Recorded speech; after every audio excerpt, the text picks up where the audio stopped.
안녕하십니까. 백만개미 한세구입니다. 7월 9일 화요일 시장 정리하겠습니다.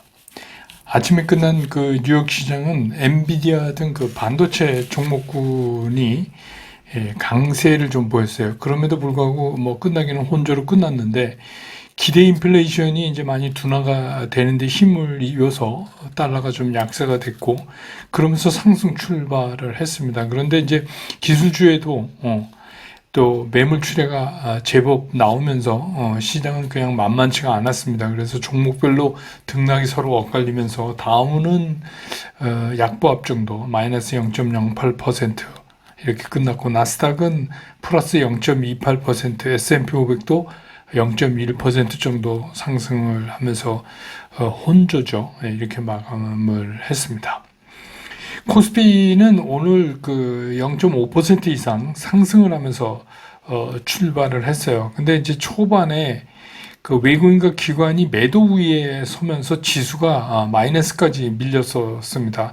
그랬다가 오후 들면서 이제 외국인이 매수, 기관하고 개인은 매도 이렇게 이제 그 가닥이 잡히면서 그러면서 이제 지수가 조금 더 상승 쪽으로 올라가는 그런 모습을 오늘 보였습니다. 그래서 오늘 코스피 시장에서 외국인들은 3,135억을 순매수했고 기관은 301억을 순매도했고 개인이 2,926억을 순매도했습니다.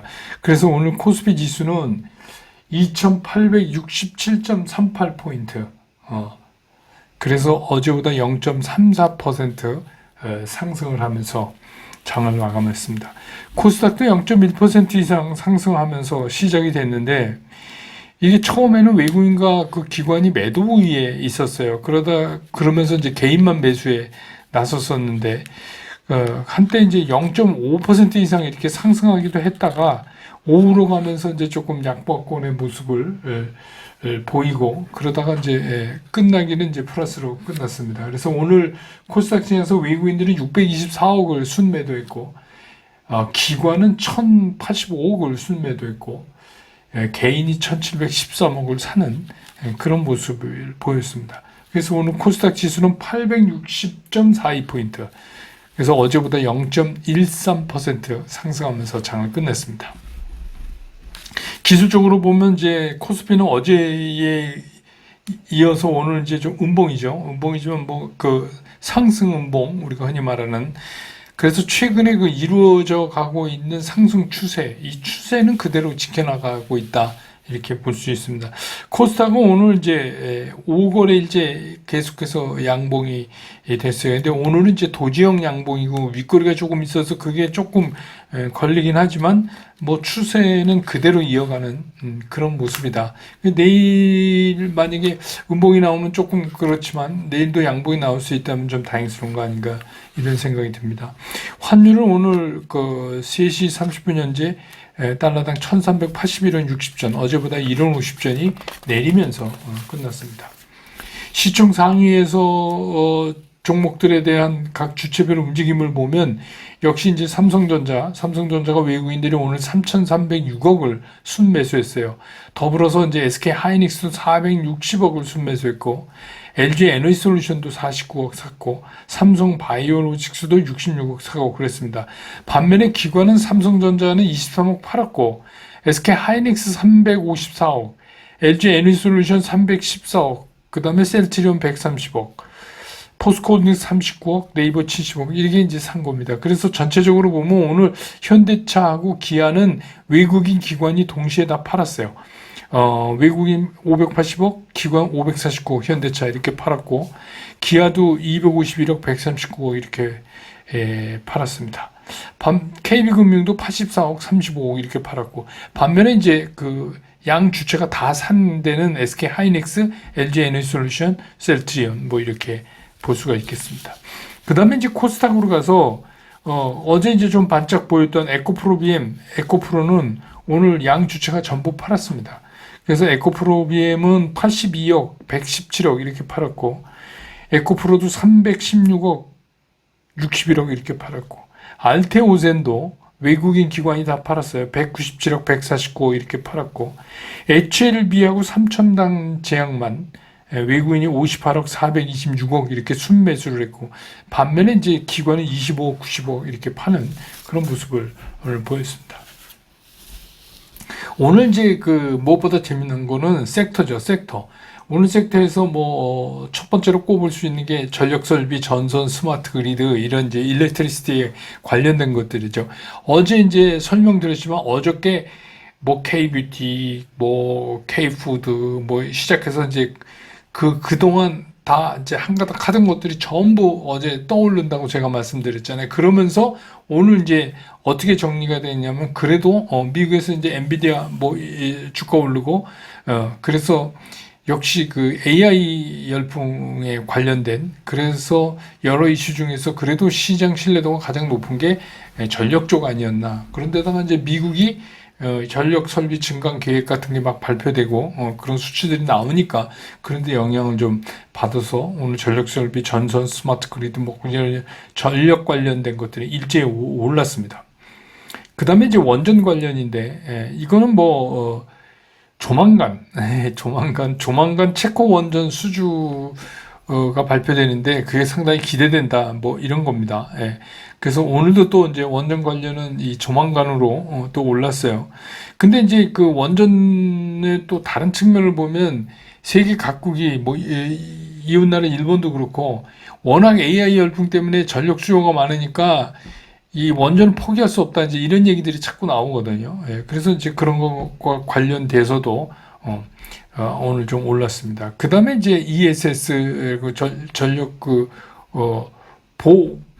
보강 하는 장치 그것들이 이제 오늘 또 오르는 그런 모습을 보였어요. 근데 이거는 이제 전력을 세이빙하는 거잖아요. 그래서 비축하는 거나 똑같으니까 또 이게 어떻게 보면 전력 속에 새로운 이슈로 등장하고 있다 이렇게 이제 볼 수 있고 특히 이제 그 LG 에너지 솔루션이나 삼성 SDI나 이런 것들이 그 ESS는 이제 물론 이제 뭐 그 소재 이런 것도 필요하지만 그런 거를 만드는 거는 그런 이제 큰 제조 회사들이 만들거든요. 그래서 이제 그런 쪽이 더 영향을 받는 그런 모습을 보였고 반도체도 뭐 HBM 당연히 관련 장비 또 최근에 이제 얘기되고 있는 게 뭐냐면 반도체의 그 퀄리티 그 퍼포먼스 퀄리티를 증강시킬 수 있는 것과 관련되는 장비이들 뭐 이런 것들이 이제 각광을 받는 그런 모습. 그 중에서 핵심이 이제 저소비 전력, 이런 것들이 이제 얘기되고 있고, 그 다음에 이제 후공정의 이제 본딩 기술 관련된 뭐 이런 거. 그러면서 이제 유리기판 관련도 오늘 강하게 움직이는 그런 모습을 보였습니다. 그래서 오늘 시장의 특징을 좀 정리해 보면, 미국 시장에서 다시 이제 엔비디아하고 기술주가 상승을 했는데 오늘 저녁에 이제 파월 의장이 그 상원에서 어떻게 발언하느냐에 따라서 또 이제 시장이 달라지겠지만 그거는 뭐 전체적인 시장이 금리 인하와 관련된 스케줄이나 뭐 이런 거기 때문에 어차피 이제 최고의 화두는 아직 AI다. 이거는 이제 뭐 분명한 것 같습니다. 그러다 보니까 이제 우리 시장도 반도체 관련하고 일렉트리시티를 양쪽으로 딱 이렇게 잡혀져 가는 물론 이제 다른 것도 이제 개별 재료로 뭐 바이오에서 개별 재료 이런 것들도 움직이긴 하지만 주로 이제 큰 축이 그렇게 정리되는 그런 현상을 보인 날이었다 이렇게 정리할 수 있겠습니다.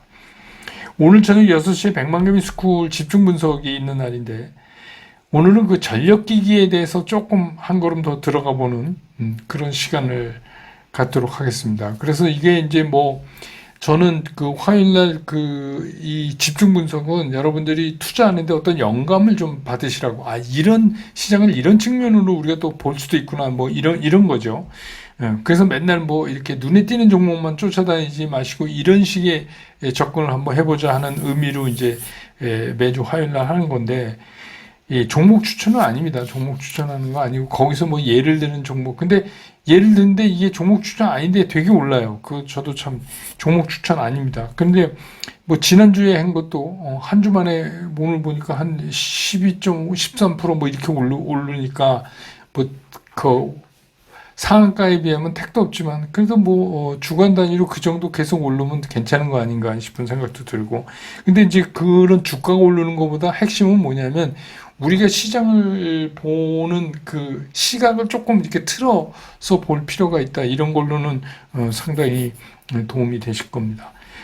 백만개미 스쿨 가입 문의는 전화번호 010-8290-1416으로 전화하시면 저희가 처리해 드리도록 하겠습니다.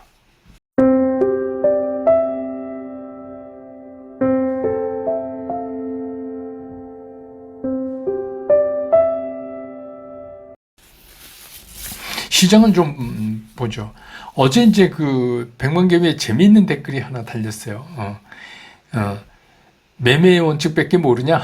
저보고 이제 제가 매매 원칙 매일 이제 말씀을 드리니까 아마 그 계속 강조하다 보니까 그러시는 분인데 그분은 이제 뭐 계속해서 제가 보니까 백만개미를 계속 들으신 분은 아니고 어쩌다가 다녀가시는 가끔씩 이렇게 다녀가시는 분인 것 같아요. 그러니까 당연히 이제 매매 원칙이 뭔지 자세히 모르시는 것 같아요.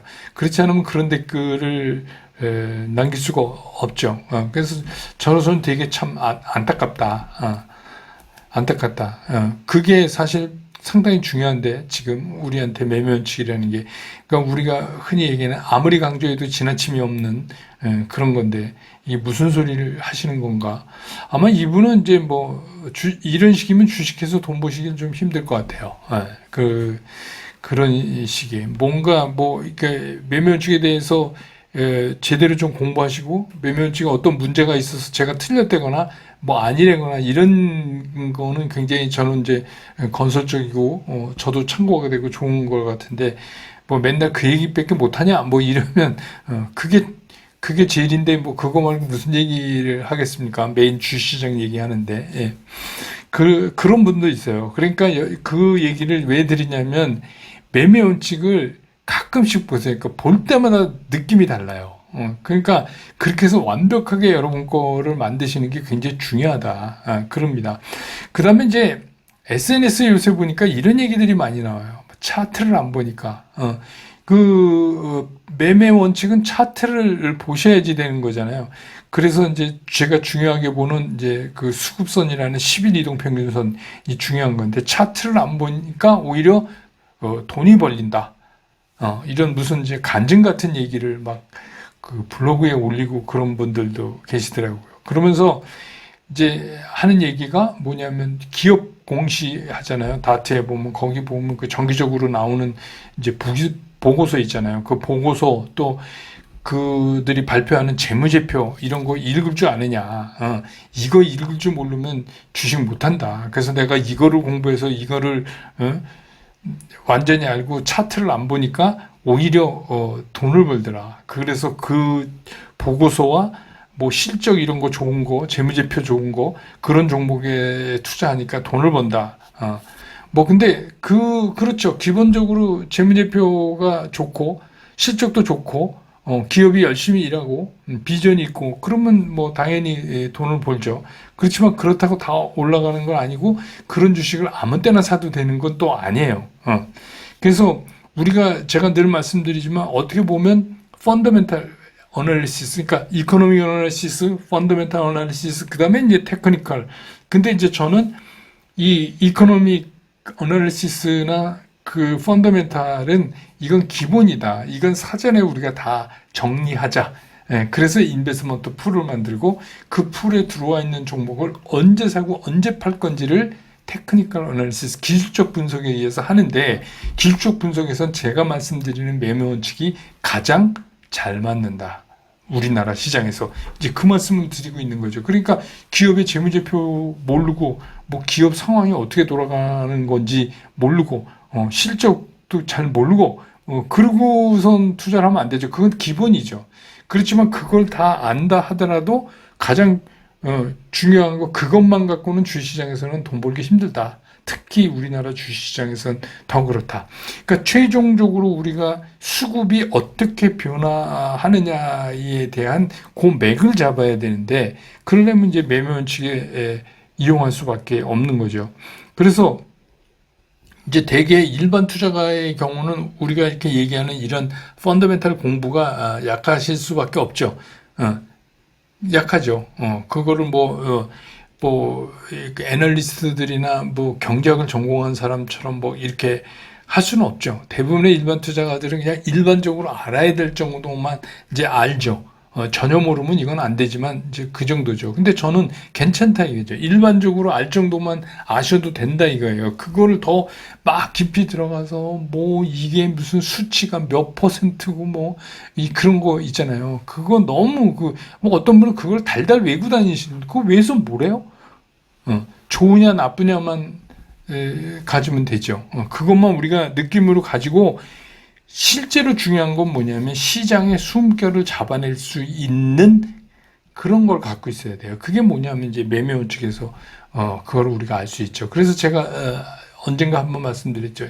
제가 여러분한테 말씀드리는 이 매매 원칙에 의한 매매 타이밍, 언제 사고 언제 팔고를 결정짓는 거는 예를 들자면 백종원의 만능간장 같은 겁니다. 이게 뭐 만능간장 쓴다고 호텔의 유명한 셰프처럼 음식을 만들 수는 없잖아요. 그렇지만 음식을 개판 안 친다. 최소한도.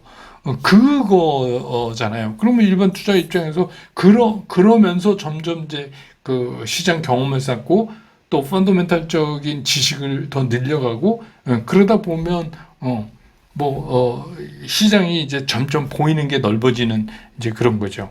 그러니까 뭐 그런 논리로 말하면 뭐 애널리스트들이나 경제학 교수나 이런 분들이 주시장에서 돈을 잘 벌어야 되잖아요. 근데 안 그래요. 제 은사님도 경제학 유명하신 분인데 저 증권회사 다닐 때 맨날 저 찾아와서 물어보고 그러셨어요. 그건 왜 그러냐면 시장의 숨결은 또 다른 거예요.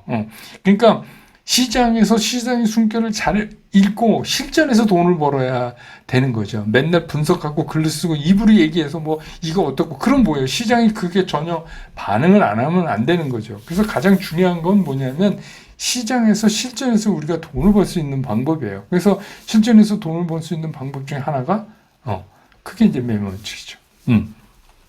근데 또 어제 요새 이제 이 사람 막 자꾸 나와서 월가의 대표적인 그 비관론자죠. 마이크 윌슨 모건 스탠리의 또 한마디 했어요. 이거 지난주에 한 얘기인데 또 기자가 또 쓴 것 같아요. 그래서 뭐 증시가 앞으로 10% 정도의 조정의 가능성이 높다.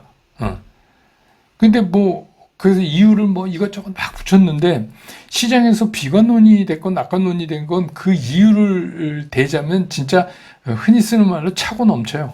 그게 이제 시장이죠. 그게 주시장이죠. 근데 이제 문제는 뭐냐면 이게 그 상황을 놓고 우리가 어떻게 판단을 해볼 거냐. 근데 여러분 어떠세요? 앞으로 10% 정도 빠지면 조정이 올 수 있다. 그런 가능성이 높다. 그럼 이제 그런 얘기잖아요. 3분기 특히 7, 8, 9 이때 시장이 어려울 수 있다. 뭐 이제 이런 얘기입니다. 그럼 여러분 어떤 생각이 드세요? 저 같으면 그러면 살 찬스를 찾아야지 이런 생각이 먼저 들어요. 왜 그러냐면 아니 시장이 무슨 10% 지금 뭐 S&P 500도 그렇고 나스닥도 그렇고 계속 최고로 경신해 가고 있는데 그 10% 조정이야 뭐 진짜 주식 투자하면서 병가지 상사 아니에요? 그건 뭐 늘 있는 일이지 뭐 그거 갖고 그러니까 중요한 건 뭐냐면 그거를 이렇게 미리 뭐가 올 것이다 막 이렇게 해서 예단하지 말라는 거예요. 그리고 실제로 그게 시장에서 벌어질 때 우리가 충분히 찾아낼 수 있는데 무너지는구나 그러면 그때 요새 비 많이 와서 뭐 뒤에서 비 많이 오면 그때 비키면 되잖아요. 그거를 뭐 미리 비도 안 오는 막 봄날부터 막 그래서 이사 가고 막 그럴 필요는 없다는 얘기예요. 제 얘기는. 그럼 우리는 오히려 10% 빠지면 내가 10% 싸게 산다. 이거 찬스니까 그래서 그걸 기다려야죠. 왜 그거를 기다릴 수 있느냐? 이렇게 자신 있게 얘기할 수 있느냐? 도전적으로. 그거는 뭐냐면 우리가 이제 쉽게 얘기하면 옛날에 여러분 주몽이라는 영화 보셨죠? 송일국 씨 주연했던 거기 보면 이 고구려가 강철검 이거 굉장히 이제 그때는 신목이죠. 이걸 가지고 있잖아요. 그러니까 지금 매매 원칙이라는 거를 손에 딱 들고 있는 게 거의 그런 강철검을 갖고 있는 거나 마찬가지예요. 그러니까 이제 그거를 이용해서 오히려 빠지면 우리는 사야 된다. 공격적으로. 그래. 조정이어 와라. 이런 생각을 갖는 게 멘탈적으로도 그렇고 실제로도 주식 투자하는데 좋은 거예요. 그래서 지금 주식 사놓고 예를 들어서 2, 3년 기다리면 부자 됩니다. 이런 썸네일 제목 요새 보니까 많대요. 그건 할 얘기가 없다는 얘기죠. 오죽하면 이제 그런 얘기를 하겠어요. 그러니까 생일 먹자고 일에 굶는다는 우리 속담 있죠. 주식을 앞을 정해놓고 이런 주식 사놓고 2, 3년 기다리면 2 내지 3년, 1년 차인데 1년이 세월입니다. 그러니까 잘못하면 진짜 생일 기다리다가 굶어 죽을지도 몰라요. 그러니까 그런 건 아니고 그렇게 주식하는 거 아니고 우리가 그때그때 시장 숨결에 반응해 나가는 거예요. 그래서 하다못해 매달 10%라도 수익을 내서 이걸 차곡차곡 쌓아가는 전략이 우리 시장에선 더 유효하다. 왜냐하면 늘 말씀드리지만 우리 시장은 모멘텀 시장이다. 모멘텀 시장. 모멘텀 시장이니까 그냥 그렇게 길게 이렇게 해서 2, 3년 기다리면 그렇지만 생일 기다리다가 일주일 기다리다가 생일 전날 죽을지도 몰라요. 그게 이제 우리 시장의 특성이에요. 그러니까 오늘도 상승하고 오늘도 또 계속해서 잘 나가는 주식들을 딱 보세요. 그럼 매면 진짜 11, 2평이 딱 우상향으로 서 있잖아요. 하나같이 똑같아요. 그러니까 여기서는 그러니까 이런 거죠. 나는 잘 사는데 매도 타이밍도 제가 말씀드렸잖아요. 수급이 꺾이면 매도해야 됩니다. 근데 그거를 매도가 어렵습니다. 어렵고 매도를 못 하시는 이유는 매매 원칙에 문제가 있는 게 아니라 여러분이 미련이 있고 거기에 대한 결정장애가 있고 어떻게 보면 욕심을 부리고 있는 거예요. 그게 그렇게 시그널을 주면 그냥 그대로 해야 되는데 못 하시는 데 있는 거지 매매 원칙에 있는 게 아니에요. 그러니까 매매 원칙이 암만 중요해도 그거를 그냥 지키는 데 주력. 매수는 매수, 매도는 매도 똑같아요. 매수는 쉽게 지키고 매도는 미련 때문에 조금 시간 끌고 이러면 안 된다는 거예요. 그거는 그냥 원칙이니까 원칙대로 지켜나가면 지금 시장 올해 들어서 시장 그렇게 화려하지 않다 그러는데 제가 여러분들이랑 같이 하면서 이렇게 해보면 전혀 이상이 없는데요. 전혀 이상이 없고 잘 돼가고 있잖아요. 지금도 제가 말씀드렸거나 관심이 있어야 된다는 종목들 다 잘 가고 있는데 오늘도 너무 올라서 이상할 지경인데 그거 다 보세요. 다 11,2평이 우상향을 가고 있어요. 그러니까 그렇게 시장의 숨결을 내가 느끼려는 공부를 자꾸 하셔야 나중에라도 여러분이 시장을 보는 눈이 점점 높아지시는 그런 겁니다. 오늘 시장 정리 그렇게 끝내고 내일 또 장 끝난 다음에 저는 다시 여러분 곁으로 돌아오겠습니다. 여러분 고맙습니다.